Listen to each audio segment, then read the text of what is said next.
Welcome to weekend business update. పోయిన వారం stock market ఎలా ఉంది, అంతర్జాతీయ పరిణామాలు స్టాక్ మార్కెట్ను గత వారం ఎలా ప్రభావితం చేశాయి, ఈ వారం అంతర్జాతీయ పరిణామాలు స్టాక్ మార్కెట్పై ఎలాంటి ప్రభావం చూపించే అవకాశం ఉంది, రాబోయే వారంలో మార్కెట్ ఎలా ఉండవచ్చు, మార్కెట్స్ లెవెల్స్ ఎలా ఉండవచ్చు, ఎఫ్ఐఎస్ డిఐఎస్ ఈ వారం కొనుగోలు చేశాయా, బంగారం వెండి బాగా పెరుగుతున్నాయి కదా, మరి బంగారం కొనొచ్చా, వెండి కొనాలా, వచ్చే వారం ఏ రంగాల్లో స్టాక్స్ పెట్టుబడుల కోసం చూడొచ్చు, వీటన్నిటికీ సమాధానం ఇవ్వడానికి ప్రముఖ స్టాక్ మార్కెట్ అనలిస్ట్ ప్రభు గారు ఉన్నారు. సో ఆయనతో మాట్లాడదాం. ప్రభు గారు నమస్తే అండి. నమస్తే అండి సార్, అయితే ఏదైతే లాస్ట్ వీక్ మార్కెట్స్ ఎలా నడిచాయి, ఏ రీజన్స్ మార్కెట్ని ప్రభావితం చేశాయి లాస్ట్ వీక్ ట్రెండ్ని? అంటే మనకి రిజల్ట్స్ ఇది చేస్తాయి అనుకుంటే లాస్ట్ వీక్ స్టార్టింగ్ అంత ముందు Saturday ICICI bank, HDFC bank, Reliance results వచ్చినాయి. మూడు కూడా బ్రహ్మాండంగా ఉన్నాయి. సో డెఫినెట్ గా ఆ Q2 రిజల్ట్స్ మనకి డైరెక్షన్ ఇస్తుంది అనుకున్నాం. అలానే రిజల్ట్స్ అప్పటిదాకా వచ్చిన వాటిలో రిజల్ట్స్ కూడా బాగా వచ్చినాయి. సో బాగా పెరగచ్చు అనుకున్నారు. ఆ లెక్కనే మార్కెట్ కూడా 25,150 ఎప్పుడైతే క్రాస్ అవుతుందో మనం 25,650 వరకు వెళ్లే ఛాన్సులు ఉంది అనుకున్నాం. అది కంటిన్యూస్ గా డే బై డే పెరుగుతూనే ఉంది. సో వీక్ ఎండింగ్ వచ్చేసరికి మళ్ళీ ఇప్పుడు ఎందుకంటే బుధవారం గురువారానికి ట్రేడ్ డీల్ అవుతుందని మన మోడీ గారు కౌలాలంపూర్ లో ట్రంప్ ను కలుస్తున్నారని, 27th ఏషియన్ సమ్మిట్ ఉంది, ఆ సమ్మిట్ లో అక్కడ కలుస్తున్నారని, మోడీ కూడా ఫస్ట్ వెళ్తున్నారని, మోడీ గారు కూడా వెళ్తున్నారని, ట్రంప్ ను కలుస్తారని, 50% మన మీద వేసిన టరీఫ్లు 15% 15%కి వస్తుంది అంటే అడిషనల్ 25% తీసేసి ఫస్ట్ వేసిన 25 లో కూడా ఒక 10 to 15% తీసేస్తారు. 10% 15% లేదా 15 to 16% వరకు సెటిల్ అవ్వచ్చు, అక్కడ ట్రేడ్ డీల్ జరగచ్చు అనేది పాజిటివ్ వైబ్స్ మార్కెట్ లో వచ్చినాయి ఆ న్యూస్. ఎందుకంటే ట్రంపే ఆయన పోస్టర్ లో ఎక్స్ లో పోస్ట్ చేశారు. సో ఇట్లా ట్రేడ్ డీల్ జరుగుతోంది, డెఫినెట్ గా ఇది పాజిటివ్ అన్నట్టుగా. సో ఎందుకంటే ఆయన మెయిన్ అక్కడి నుంచి రష్యా ఆయిల్ కొనొద్దు, రష్యా ఆయిల్ కొనట్లేదు ఆయనే డిక్లేర్ చేశారు. మన ప్రైమ్ మినిస్టర్ గారు కన్ఫర్మ్ చేయకుండా ఆయనే డిక్లేర్ చేశారు. సో అప్పుడు ఏముంది, సో Q2 రిజల్ట్స్ బాగున్నాయి, ఇది యుఎస్ ఇండియా ట్రేడ్ డీల్ కుదురుతోంది. మళ్ళీ ఆయన చైనాని కూడా మీట్ అవుతున్నారు, జిన్పిన్ కూడా మీట్ అవుతున్నారు ట్రంప్. సో ఇవి ట్రేడ్ ట్రమర్స్ అనేవి తగ్గిపోతాయనే ఉద్దేశంతో మార్కెట్ బాగా పెరిగింది. మళ్ళీ చివరికి వచ్చేదానికి ఏమైంది, ప్రైమ్ మినిస్టర్ గారు వెళ్ళట్లేదు. సరే ఎందుకు అనేది మరి అది అంటే అఫీషియల్ గా డిక్లేర్ చేయలేదు. పీయూష్ గోయల్ గారిని లేకపోతే ఎక్స్టర్నల్ అఫైర్స్ మినిస్టర్ గారిని పంపిస్తున్నారని ఒక ఇది. సో అక్కడి నుంచి ఏమైంది అంటే ట్రంప్ కు మళ్ళీ కోపం వస్తే మళ్ళీ ఏమవుతుంది చెప్పలేము కదా. మళ్ళీ ఆయన ఏంటంటే స్పిడ్ పర్సనాలిటీ ఉంది, ఎప్పుడు ఎలా రియాక్ట్ అవుతాడో తెలియదు. సో అందుట్లో ఆయన ఏమో ఎగబడి సెటిల్ చేసుకోవాలని ముందుకు వస్తారు. కానీ ఆయన చేసేది ఏంటి, ఆ అగ్రికల్చర్ ప్రొడక్ట్స్ మీద మన మీద రుద్దుదామని చూస్తున్నాడు ఆయన. అది మన ప్రైమ్ మినిస్టర్ ఒప్పుకోవట్లేదు. ఎట్టి పరిస్థితిలో వాళ్ళు కనుక వాళ్ళకి అగ్రికల్చర్ మీద డిస్కౌంట్స్ బాగా ఇస్తారు, వాళ్ళు కనుక ఆ ప్రొడక్షన్ మన దగ్గరికి వస్తే మన ఫార్మర్స్ అన్యాయం అయిపోతారు, వాళ్ళ ప్రొడక్ట్స్ కూడా మంచిగా ఉండవు, సో చీప్ గా ఉంటాయి, తక్కువ రేట్స్ కి ఇస్తారు, మన ప్రొడక్ట్స్ అన్ని సేల్ కావు. సో ఆ ఎఫెక్ట్ ఫార్మర్స్ దెబ్బతింటారు. కాబట్టి మంచి హై స్టాండ్ అంటే స్ట్రాంగ్ స్ట్రింజెంట్ స్టాండ్ తీసుకున్నారు. సో డెఫినెట్ గా అది పాజిటివ్ మంచిదే. మనకి ఇన్స్టెంట్ గా ఇదైనా లాంగ్ రన్ లో ఇండియాకి మంచిది, మన ఫార్మర్స్ కి మంచిది. సో ఆ స్టాండ్ నిజంగా ఒప్పుకోవచ్చు, హ్యాట్స్ అప్ అనొచ్చు. సో ఇప్పుడు లాస్ట్ వచ్చేదానికి ఆయన మళ్ళీ అంటే ఈ ట్రమ్మర్స్ మళ్ళీ ఇంకా అప్పుడే కాదు, ఇంకా టైం పట్టింది. 27th వెళ్ళకపోయినప్పుడు మరి ఆయన వేరే ఆయనతో ఎక్స్టర్నల్ అఫైర్స్ మినిస్టర్ మాట్లాడి ఫైనల్ చేస్తారా లేకపోతే అది కొంచెం డౌట్ వస్తుంది. కాబట్టి ఫ్రైడే చూస్తే మళ్ళీ ప్రాఫిట్ బుకింగ్ లో వచ్చేసింది. ఇప్పుడు దాకా పెరిగింది కదా, 700-800 పాయింట్స్ పెరిగింది కాబట్టి ప్రాఫిట్ బుకింగ్ కూడా అనుకోవచ్చు ఒక రకంగా. సో ఏది ఏమైనా కొంచెం మనకి ట్రేడ్ డీల్ అనేది అతి తొందరలో ఎక్కడో ఒక చోట ఫుల్ స్టాప్ పడే అవకాశాలు ఉన్నాయి. డిసెంబర్ లోపల మన ఆల్ టైమ్ 26,277 క్రాస్ అవ్వాలి. అది క్రాస్ అయ్యి 26,277 ఆల్ టైమ్ హై. బట్ 26,727 దాకా మార్కెట్ వెళ్ళొచ్చా అంటే 27,000 వరకు మార్కెట్ వెళ్ళే అవకాశాలు కనబడుతున్నాయి. కానీ ప్రొవైడెడ్ ట్రేడ్ డీల్ సెటిల్ అవ్వాలి. Q2 రిజల్ట్స్ అయితే బాగున్నాయి. ఇక ఇప్పుడు దాకా వచ్చినాయి అన్ని బాగున్నాయి. ప్లస్ కంటిన్యూ మళ్ళీ నెక్స్ట్ వచ్చే కూడా బాగానే ఉండొచ్చు ఎక్స్పెక్టేషన్. సో డెఫినెట్ గా Q2 మంచి బూస్ట్ ఇస్తున్నట్టు లెక్క మార్కెట్ కి. ఆ, ఇది ఇది కనుక మే 12th పాకిస్తాన్ సీజ్ ఫైర్ అయిన రోజు మన మార్కెట్ 1000 పాయింట్స్ పెరిగింది. అట్లానే ఈ ఇన్సిడెంట్ ఏదైనా వచ్చినప్పుడు, ఈ న్యూస్ వచ్చినప్పుడు పెరుగుతుంది. అంటే రీసెంట్ గా కూడా ట్రేడ్ కుదురుతుంది అనుకున్న రోజు దాదాపుగా మార్కెట్ 2% పెరిగింది. 400-500 పాయింట్స్ పెరిగింది, మళ్ళీ తగ్గింది. అదే మన పాకిస్తాన్ సీజ్ ఫైర్ రోజు 4% పెరిగింది, 1000 పాయింట్స్ పెరిగింది.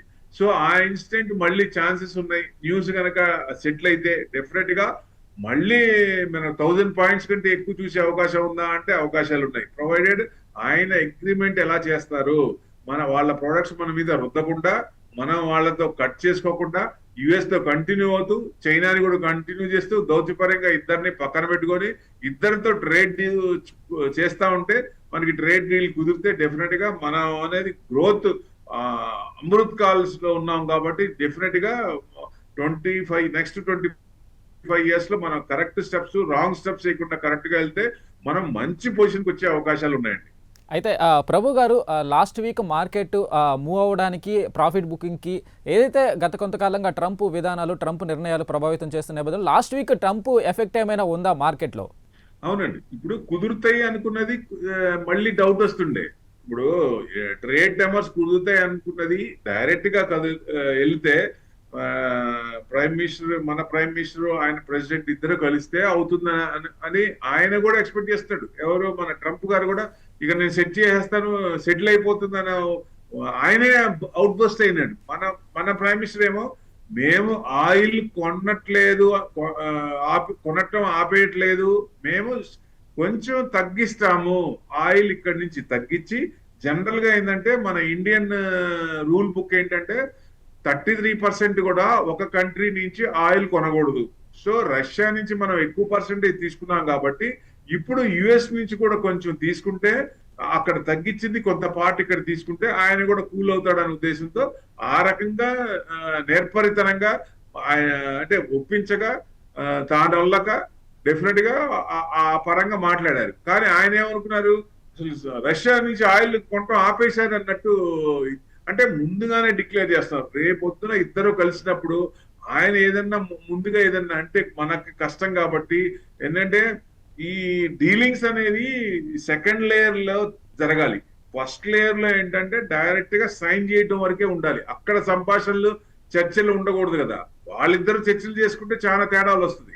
సో డెఫినెట్ గా కిందమంతా కింద లేయర్ అంటే పీయూష్ గోయల్ గారు, ఎక్స్టర్నల్ అఫైర్స్ మినిస్టర్ జయశంకర్ గారు కానీ వీళ్ళందరూ మొత్తం మాట్లాడిన తర్వాత ఫైనల్ గా సైన్ చేయడానికి మన ఉంటే కరెక్ట్ గా ఉంటుంది. కానీ ప్రైమ్ మినిస్టర్ గారు ఒక రకంగా వెళ్ళకపోవడానికి కూడా అదే కారణమేమో. ఆయన వచ్చి ఏదైనా అడిగితే వాళ్ళ అగ్రికల్చర్ ప్రొడక్ట్స్ మన మీద రుద్దుతామంటే కాదని లేరు, డైరెక్ట్ గా 1-to-1 ఉన్నప్పుడు మాట్లాడితే కష్టం కదా ఉద్దేశంతో ఉన్నట్టున్నారు. అందుకే కొంచెం డ్రాగ్ చేస్తున్నట్టున్నారు. ఏదేమైనా ఆయన్ని కూల్ చేయాలి, కూల్ అవ్వాలి, ట్రంప్ కూల్ అవ్వాలి. మన మీద 50% ట్యాక్స్ అనేది మిగతా కంట్రీస్ మీద మ్యాక్స్ టు మ్యాక్స్ 10% వేశారు. ఇంకా కొంత సెకండ్ టైం వేసిన వాటిలో 15% ఉన్నారు. అంటే యావరేజ్ గా చూస్తే 10-15% ఉంది. మన మీద కూడా 15% తెస్తారని ఇది ఒకవేళ సెటిల్ అయితే అది మార్కెట్ కి మంచి బూస్ట్ అయ్యే అవకాశాలు ఉన్నాయి. సో అది అల్టిమేట్ గా సెట్ అయ్యేటట్టు ఉంది. ఆయనే తొందరపడుతున్నారు, మనమే కొంచెం వెనకాడుతున్నాం. ఎందుకంటే ఆయన చెప్పిన రూల్స్ అండ్ రెగ్యులేషన్స్ కాకుండా మన రూల్స్ ఫాలో అవ్వాలి కాబట్టి అది కొంచెం లేట్ అవుతున్నట్టుంది. లేకపోతే ఈ పాటికి మార్కెట్ ఫ్రైడే కూడా మార్కెట్ పెరగాల్సింది, అంటే నిన్న కూడా మార్కెట్ పెరగాల్సింది. పెరిగితే ఆల్ టైమ్ హై టచ్ అవ్వడం దాదాపుగా 26,100 దాకా వెళ్ళి మళ్ళీ ప్రాఫిట్ బుకింగ్ కింద నుంచి, ఎందుకంటే న్యూస్ ఉన్నది అప్పుడే ఇంకా టైం పట్టుద్దని. సో ఏది ఏమైనా ఇవి అతి తొందరలో సెటిల్ అయ్యే అవకాశం ఉందంటే probabilities are more on higher side అండి. ఓకే, అయితే సార్ Q2 రిజల్ట్స్ ఏదైతే క్వార్టర్లీ 2 రిజల్ట్స్ అయితే చాలా పాజిటివ్గా రావడం జరిగింది. ఇంకా అదేవిధంగా జిఎస్టీ నిర్ణయం జిఎస్టీ తగ్గింపు నిర్ణయం కూడా మార్కెట్లు ఎందుకు అనుకున్నంత స్థాయిలో మూవ్ చేయలేకపోతున్నాయి? ఇప్పుడు జిఎస్టీ రీజిక్ చేశారు, 4 స్లాబ్స్ 2 స్లాబ్స్ చేశారు. అది it's a good Boost to the market, stock market కి. ఎందుకంటే ఎక్కువ అప్పుడు ట్యాక్సులు కట్టేది జేబుల్లో డబ్బులు మిగిలిపోతాయి. సో పండగ సీజన్ లో డబ్బులు మిగులుతున్నాయంటే, ఎగ్జాంపుల్ గా ఇన్సూరెన్స్ 1 lakh కట్టే వాళ్ళు 18% జిఎస్టీ కట్టాలి. ఆ 18% తీసేశారు అంటే 18,000 వాళ్ళ జేబులో మిగిలిపోతున్నట్టే కదా. ఆ డబ్బు వేరే దాని మీద ప్రొడక్ట్స్ కానీ ఏదైనా కొనుక్కోవడానికి ఇస్తారు కాబట్టి కన్స్యూమర్ గుడ్స్ పెరుగుతాయి అనుకుంటాం, ఆ రకంగానే పెరిగినాయి. సో అది మంచి బూస్ట్ ఇచ్చినట్టు లెక్క. ప్లస్ Q2 బాగుంది, plus trade tremors, US India trade relation కుదురుతుంది అనేది ఎక్స్పెక్టేషన్. సో ఇవన్నీ పాజిటివ్ ఉన్న మార్కెట్ ఎందుకో ముందుకి వెళ్ళటానికి సంకోచిస్తుంది, ట్రిగర్ పాయింట్ కోసం చూస్తుంది. అంటే లాస్ట్ మనం ఎలక్షన్స్ చూసాం, Bihar elections. Bihar last 5 state elections 24 లో పార్లమెంట్ ఎలక్షన్స్ ముందు బీహార్ ఎలక్షన్స్, అప్పుడు 5 స్టేట్ ఎలక్షన్స్ జరిగినాయి. సో అప్పుడు కూడా అంతే, ఆ 5 స్టేట్ ఎలక్షన్స్ తర్వాత ప్లస్ ఎంపీ ఎలక్షన్స్ 2024 లో, ఈ రెండింటి తర్వాత మార్కెట్ పెరిగింది. అట్లానే ఇప్పుడు కూడా మార్కెట్ పెరగపోవటానికి కారణం ఉందా అంటే ఉందండి, కారణం ఉంది. ఎందుకంటే ఇప్పుడు బీహార్ లో గనక ఇది స్టేట్ ఎలక్షన్స్, కానీ నితీష్ కుమార్ సెంట్రల్ గవర్నమెంట్ లో సపోర్టివ్ గా ఉన్నారు, ఎందుకంటే బీజేపీకి ఫుల్ సపోర్ట్ లేదు కాబట్టి. సో ఇప్పుడు అక్కడ గనక కాంగ్రెస్ ఏదన్నా కొంచెం సీట్లు ఏదైనా వస్తే, లాస్ట్ టైం బయట నుంచి ఇద్దరు ఆర్జేడి బీజేపీ వాళ్ళ నుంచి కాకుండా కాంగ్రెస్ వీళ్ళంతా కలగలిపి పోటీ చేసినప్పుడు నితీష్ బయట నుండి పోటీ చేసి మళ్ళీ వాళ్ళ నుంచి బయటకు వచ్చి బీజేపీతో కలిసి సీఎం అయ్యారు. అట్లానే ఇప్పుడు కూడా రేపు కాంగ్రెస్ సీట్లు వచ్చి వాళ్ళిద్దరు ఆర్జేడీని వాళ్ళిద్దరు కలిస్తే మళ్ళీ నితీష్ కుమార్ సీఎం అంటే మళ్ళీ ఆయన వెళ్ళిపోతే కష్టం కదా, ఆ భయం మార్కెట్ లో ఉంది. సో డెఫినెట్ గా బీజేపీకి లాస్ట్ టైం 74 సీట్స్ వచ్చినాయి, ఆర్జేడీకి 75 వచ్చినాయి. సో ఈసారి కూడా బాగానే రావచ్చు, ఆర్జేడీ కొంచెం తగ్గచ్చు, బీజేపీ వస్తుందని, లేకపోతే ఈ రెండు పార్టీలకే తగ్గ ఫార్ ఉంటుంది కాబట్టి. సో ఈ రెండు పార్టీలు ఎవరు వచ్చినా పర్వాలేదు. కాంగ్రెస్ వస్తే మన అక్కడ సెంట్రల్ లో నితీష్ కుమార్ సపోర్ట్ వెనక్కి తీసుకుంటే అప్పుడు పడిపోయే గవర్నమెంట్ ఇబ్బంది పడుతుంది, అప్పుడు స్టాక్ మార్కెట్ ఇబ్బంది పడుతుంది అనే ఉద్దేశం ఒక పాయింట్ ఉన్నట్టుంది. అందుకనే మార్కెట్ ఒక ట్రిగర్ పాయింట్ కోసం చూస్తుందేమో. ఆ ట్రిగర్ పాయింట్ ఏంటంటే ఇదే అనుకోవచ్చు. సో బీహార్ ఎలక్షన్స్ తర్వాత, ఆ ఎలక్షన్ డిక్లరేషన్ చేసిన తర్వాత మంచి రిజల్ట్స్ వస్తే డెఫినెట్ గా అక్కడి నుంచి హై టచ్ అయ్యే అవకాశాలు ఉన్నాయి. మేబీ నవంబర్ లో రావచ్చు, డిసెంబర్ లోపల మనం 26,700 లేకపోతే 27,000 వరకు మార్కెట్ వెళ్ళే అవకాశాలు ఉన్నాయంటే ఎక్కువ అవకాశాలు ఉన్నాయండి. ఓకే సార్, ఇంకొక విషయము, గోల్డ్ సిల్వర్ ఎలా పర్ఫామ్ చేయబోతున్నాయి వచ్చే వారం, వాటికి సంబంధించి ఈటీఎఫ్స్ కొనుగోలు చేసే వారికి కానీ సలహాలు, మీరు ఇచ్చే సలహాలు ఏంటి? నేను కంటిన్యూస్ గా చెప్తున్నాను, గోల్డ్ సిల్వర్ బాగా పెరిగిపోయినాయి, ఇఫోరియా ఉంది, అందరికి భయం వేస్తుంది, హైలో ఉన్నాయి అంటే 10 to 20% పడే అవకాశాలు ఉన్నాయి. ఘంటాపదంగా చెప్తున్నాను నేను, ఒక వారం రోజుల నుంచి మన మీడియాలో కానీ యూట్యూబ్ లో కానీ వాటిల్లో పడుతుంది. ఇక్కడ నుంచి కొంచెం తగ్గే ఛాన్సులు ఉంటాయి. ఎందుకంటే 2,000, 3,000, 4,000 ఉండే గ్రాము 13,000, 14,000 వెళ్తే ఎవరు కొంటారండి? బాగా గోల్డ్ కొనాలంటే కష్టమే కదా.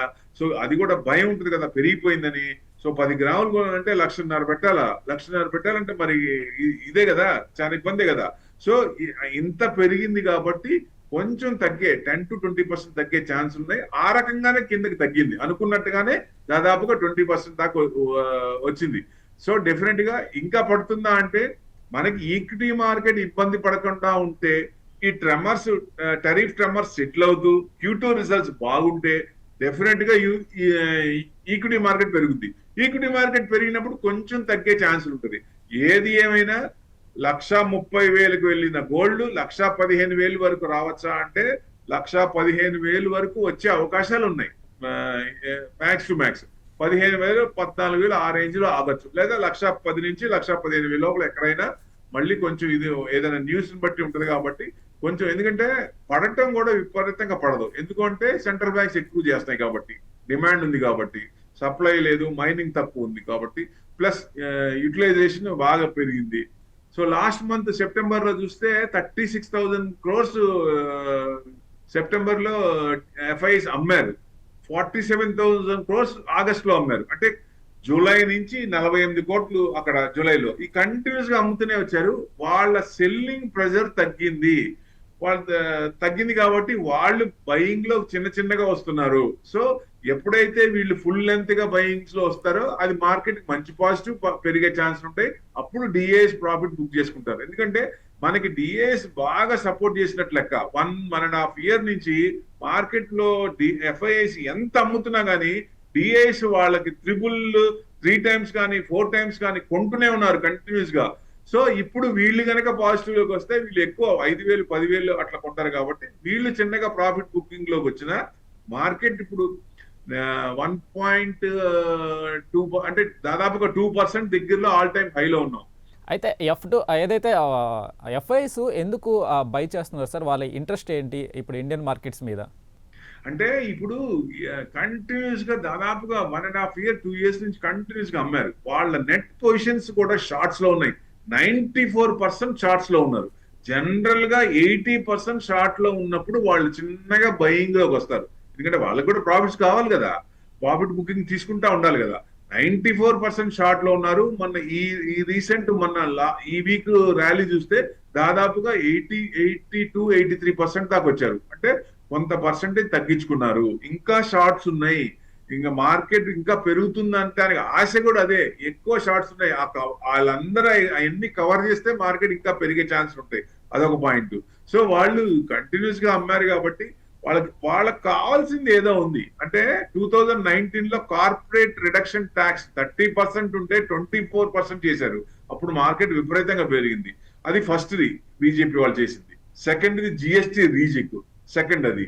ఇప్పుడు వాళ్ళకి కావాల్సింది కూడా ఏదన్నా ఉంటే వాళ్ళు కనుక గవర్నమెంట్ కనుక అది తీరిస్తే డెఫినెట్ గా ఫుల్ లెంత్ గా యూటర్న్ తిరిగే అవకాశాలు ఉన్నాయి. వాళ్ళని పిలిచి, ఎందుకంటే మనం డిఐఎస్ చూసి కంటిన్యూస్ గా డబ్బులు వస్తున్నాయి. ఎందుకంటే ఎస్ఐపి ద్వారా దాదాపుగా 30 crores మంత్లీ వస్తున్నాయి. 30 కోట్లు 30,000 కోట్లు వస్తున్నాయి. అంటే మనం ఈ డబ్బులు చూసి ఎఫ్ఐఎస్ మనకు వచ్చినా పర్వాలేదు అనే కొంచెం నెగ్లిజెన్స్ లో ఉన్నామా?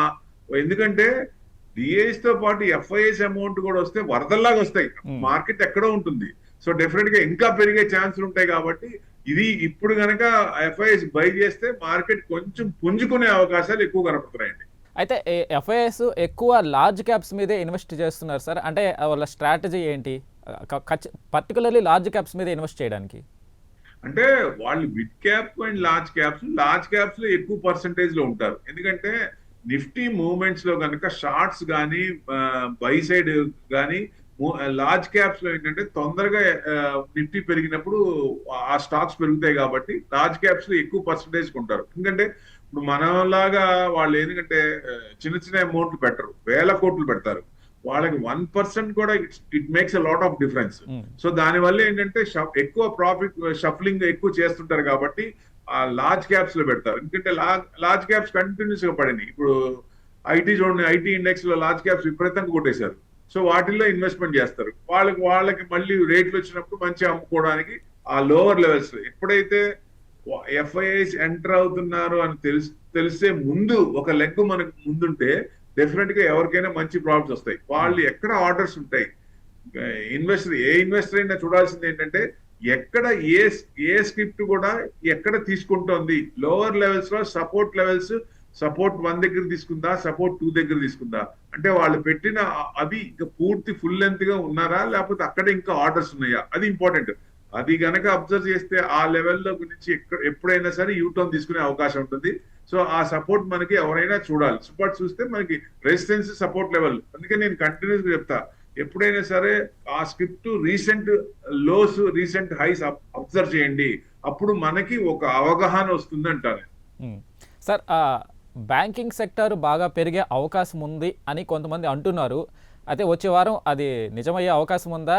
ఇంకా ఏ సెక్టర్స్ ఏమైనా పాజిటివ్గా పర్ఫామ్ చేసే అవకాశం ఉంది? ఇప్పుడు జిఎస్టి రీచెక్ చేశారు కాబట్టి ఆటో సెక్టర్ బ్రహ్మాండంగా దాదాపుగా 21% పెరిగిందండి ఇప్పటికి. ఇంకా 4%, 5%, ఇంకా 30% దాకా రావచ్చు అంటే ఛాన్సెస్ ఆర్ దేర్. సేల్స్ బట్టి మంత్లీ సేల్స్ ఫస్ట్ వస్తాయి కాబట్టి ఆ సేల్స్ బట్టి పెరుగుతుంటాయి. సేల్స్ పెరుగుతున్నాయి, పండగ సీజన్ కాబట్టి సేల్స్ బాగా విపరీతంగా పెరుగుతున్నాయి. సో డెఫినెట్ గా అది పాజిటివ్స్ అయినాయి. ఇప్పుడు బ్యాంకింగ్ అని అడిగారు మీరు. బ్యాంకింగ్ కూడా ఇంట్రెస్ట్ రేట్లు తగ్గే అవకాశాలు ఉన్నాయి.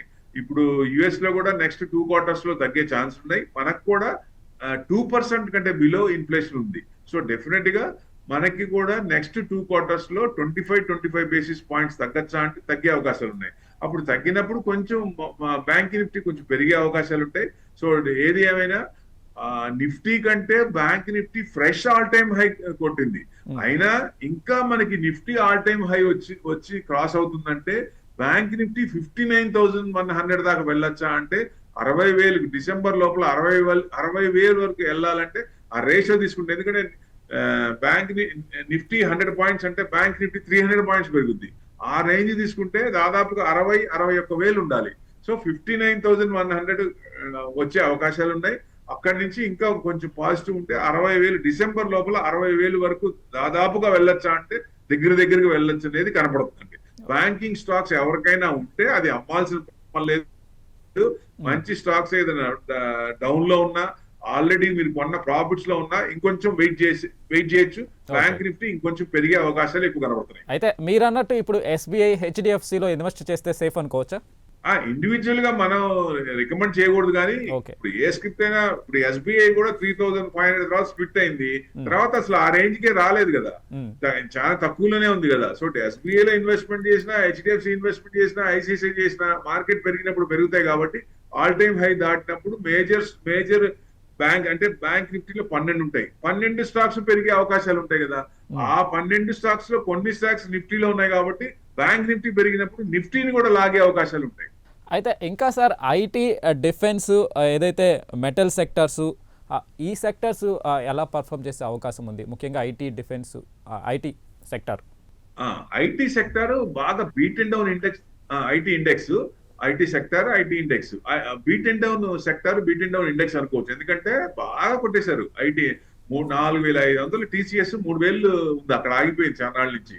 సో ఏదేమైనా మళ్ళీ నిఫ్టీ ఆల్ టైమ్ హై రావాలంటే first banking stocks, IT index ఈ రెండే ముందుంటాయి, మేజర్ పర్సన్ కాబట్టి. First bank Nifty all time high రావాలంటే ఈ రెండు ముందే ఉంటాయి. సో ఇవి చూడొచ్చు. కన్స్యూమర్ డ్యూరబుల్ చూడొచ్చు, ఆటోస్ చూడొచ్చు. తర్వాత ఫార్మా 100% ట్యాక్స్ అన్నారు, అది కోర్టులో ఉంది. అది ఏం చేస్తారు ట్యాక్స్ ఫైనల్ గా ఏది అనేది తెలిసిన తర్వాత ఫార్మా డైరెక్షన్ తెలుస్తుంది. అప్పుడు దాకా ఫార్మా కొంచెం అబ్జర్వ్ చేయడంలో పెట్టుకోవడం మంచిది. తర్వాత కన్స్యూమర్ డ్యూరబుల్స్ అనేవి బాగుంటాయి. ఎక్కువ FMCG ఇవన్నీ కొంచెం పెరుగుతున్నాయి. సో లాస్ట్ 3 quarters కొంచెం ఇబ్బంది పడ్డాయి. ఇప్పుడు GST రీజిక్ తర్వాత డబ్బులు మిగులుతున్నాయి కాబట్టి ఎక్కువ వస్తువులు అవి కొనుక్కుంటారు కాబట్టి FMCG కూడా కొంచెం FMCG కన్స్యూమర్ డ్యూరబుల్స్ కూడా బాగానే ఉండే అవకాశాలు ఉన్నాయి. ఇది మెయిన్. ఈ సెక్టార్స్ చూస్తే ఎవరికైనా కానీ మంచి బాగా తగ్గున్న స్టాక్స్ అట్లాంటి ఏమైనా స్టాక్స్ ఉంటే పెరగడానికి కుషన్ ఉన్న స్టాక్స్ తీసుకుంటే దాంట్లో మంచి డీసెంట్ రిటర్న్స్ వచ్చే అవకాశాలు ఉన్నాయండి. సార్ FIs లార్జ్ క్యాప్స్ మీద మీరు అన్నట్లు ఇందాక ఇన్వెస్ట్ చేస్తుంటే మన DIs మాత్రం ఎందుకు మిడ్ క్యాప్, స్మాల్ క్యాప్స్ మీద ఇంట్రెస్ట్ చూపుతున్నారు? ఇప్పుడు FIs ఏమో ఇన్స్టెంట్ ప్రాఫిట్స్ కోసం చూస్తారు. DIs అట్లా కాదు కదా. DIs ఎగ్జాంపుల్ గా మీరు మ్యూచువల్ ఫండ్స్ ఉంటాయి. మ్యూచువల్ ఫండ్స్ అనేది ఈ రోజు పెట్టామా లేకపోతే 1%, 2% వచ్చింది ఎగ్జిట్ అయిపోదాం ఆ టైప్ ఉండదు కదా. అది కొంచెం మిడ్ క్యాప్ ఎప్పుడంటే ఎప్పుడైనా సరే లార్జ్ క్యాప్ లోనేమో ఇంట్రెస్ట్ పరంగా వర్కౌట్ అవుద్ది. అది హ్యూజ్ అమౌంట్స్ కాబట్టి వాళ్ళకి ఇంట్రెస్ట్ పరంగా వర్కౌట్ అయితే మంచి ప్రాఫిట్స్ వస్తాయి. అదే మిడ్ క్యాప్ లో అయితే గ్రోత్ ఓరియంటెడ్ ఉంటుంది. ఎందుకంటే over a period mid cap will become a large cap. అంటే ఇక్కడ గ్రోత్ అంటే CAGR కాంపౌండ్ ఇంట్రెస్ట్ ఎక్కువ వర్కౌట్ అవుద్ది.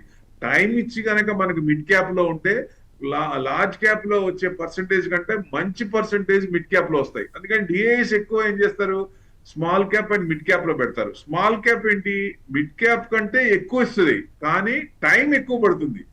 దానికి తీసుకునే టైం, ఎందుకంటే సైకిల్ కాబట్టి ఒక 5 years 10 years 5 years అప్ ఉంటుంది, మళ్ళీ 5 years డౌన్ ఉంటుంది. అట్లా కంటిన్యూస్ గా సైకిల్ కాబట్టి అది కొంచెం టైం తీసుకున్నా మిడ్ క్యాప్ కంటే ఎక్కువ రిటర్న్స్ వస్తాయి. ఎందుకంటే టైం ఎక్కువ ఉంది అనుకున్న వాళ్ళు, ఎక్కువ టైం నాకు ఈ డబ్బుతో పని లేదు లాంగ్ టర్మ్ అనుకున్న వాళ్ళు ఆ స్మాల్ క్యాప్ లో కొంత పర్సంటేజ్ పెట్టుకుంటూ రొటేషన్ కోసం మిడ్ క్యాప్ లో పెట్టుకుంటే మిడ్ క్యాప్ లో మార్కెట్ పెరిగినప్పుడల్లా మిడ్ క్యాప్ కూడా కొంచెం పెరిగే ఛాన్స్ ఉంటుంది. బ్రాడర్ మార్కెట్ బాగున్నప్పుడే ఏ కంట్రీ అయినా బాగున్నట్టు లెక్క. ఎందుకంటే స్మాల్ అండ్ మిడ్ క్యాప్ లో ఎక్కువ మంది ఇన్వెస్ట్మెంట్ చేస్తారు, ఎక్కువ ఇన్వెస్ట్మెంట్స్ ఉంటారు కాబట్టి ఎక్కువ ప్రాఫిట్స్ లో వచ్చే అవకాశాలు ఉంటాయి. లార్జ్ క్యాప్స్ లో అందరూ లార్జ్ క్యాప్స్ లో పెట్టరు, కొంత పర్సంటేజ్. మ్యూచువల్ ఫండ్స్ లో చూసినా లార్జ్ క్యాప్ ఫండ్స్ అన్నిట్లో లేవు కదా, కొంత పర్సంటేజ్ కాంబినేషన్స్ ఉంటాయి కానీ మిగతాది సపరేట్ ఉంటాయి. సో ఎప్పుడైనా సరే మిడ్ క్యాప్ ఎప్పుడైనా ఎవర్ గ్రీన్, దాంట్లో రిటర్న్స్ కాంపౌండ్ ఇంట్రెస్ట్ ఎక్కువ వర్కౌట్ కావాలంటే మిడ్ క్యాప్ బెస్ట్.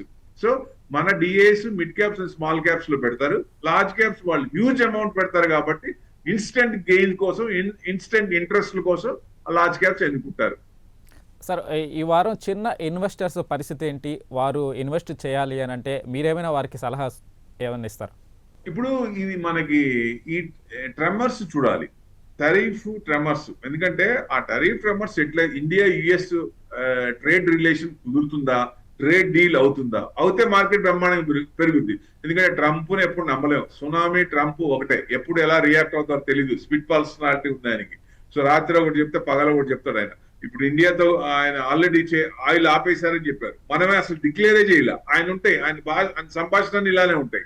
సో ముందుగానే తొందరపడి డిక్లేర్ చేస్తాడు. అంటే is not a politician, is a business man. Business man ఎట్లా ఉంటుందో ఆయన వ్యవహార శైలి కూడా అంతే ఉంటుంది. అదే మనం మోడీ గారు అంటే అట్లా కాదు కదా, ఫక్తు మనకి జనాలకి అవసరం అయింది, వాళ్ళకి ఎట్లా కావాలి, ఫార్మర్స్ కి ఇబ్బంది పడకుండా ఉండడానికి. మనం ఆయిల్ కొనద్దంటే కొనకుండా ఏ కంట్రీ ఎందుకుంటది? $35 తక్కువకి ఇస్తున్నప్పుడు ఏ కంట్రీకైనా క్రూడ్ ఆయిల్ కొనకుండా ఎందుకుంటదండి? ఎంత ప్రెషర్ పెట్టారు, డెడ్ ఎకానమీ అన్నారు, మోడీని తిట్టాడు, ఇండియాని తిట్టాడు, అన్ని రకాలు తిట్టినా ఒక్క మాట లేదు ఆయన్ని. సో డెఫినెట్ గా ఆయన పేషెన్స్ తో ఉండి మళ్ళీ ఆయన దారికి తెచ్చుకునేటట్టున్నాడు. ట్రంప్ దిగొచ్చారా అంటే ఒక రక్క దిగొచ్చినట్టే లెక్క, 100%. మోడీ మాట ఆయన విన్నట్టే లెక్క. కాకపోతే కొంచెం పెద్దన్న పొజిషన్ లో ఉన్నారు కాబట్టి ఆ జులుం అనేది కొంచెం చూపిస్తాడు ఆయన. అది ఎంతవరకు అది మంచిగా సెటిల్ చేసుకుంటారా లేదా అనేది. ఒకవేళ మంచిగా సెటిల్ అయితే మటుకు మార్కెట్ పెరిగే ఛాన్స్లే ఎక్కువ ఉన్నాయి. జనరల్ గా లాస్ట్ ఇయర్ దివాళీకి ముందు మార్కెట్ పెరిగింది, దివాళీ తర్వాత మార్కెట్ పడింది. ఈ సంవత్సరం దివాళీ ముందు కొంచెం తగ్గినట్లు లెక్క, కన్సల్టేషన్, హెవీ కన్సల్టేషన్, వొలటాలిటీ ఉంది. ఇప్పుడు దివాళీ తర్వాత పెరుగుతుందా అంటే డిసెంబర్ లోపల ఇవన్నీ గనక పారామీటర్స్ అన్ని పాజిటివ్ గా మారితే సో డెఫినెట్ గా ఆల్ టైమ్ హై దాటి పెరిగి ఉంటుంది, మార్కెట్ పెరిగే అవకాశాలు ఎక్కువ ఉన్నాయి. Okay, right. థ్యాంక్ యూ ప్రభు గారు, మీ విలువైన విశ్లేషణ సలహాలు అందించినందుకు థ్యాంక్ యూ సార్. సో ఏదైతే ఆ స్టాక్ మార్కెట్, ఈ వారం స్టాక్ మార్కెట్కి సంబంధించి ప్రభు గారు చెప్పినట్టుగా మార్కెట్ అయితే పాజిటివ్గా మూవ్ అయ్యే అవకాశం ఉంది అన్నట్టుగా ఆయన చెబుతున్నారు. కాకపోతే ఇన్వెస్టర్స్ కాస్త జాగ్రత్తగా ఇన్వెస్ట్ చేయడం మంచిది, కాస్త చిన్న మొత్తాల్లో ఇన్వెస్ట్ చేయడం సేఫ్ అన్నమాట. ఇది ఈ వారం business buzz. Keep watching prime 9 news.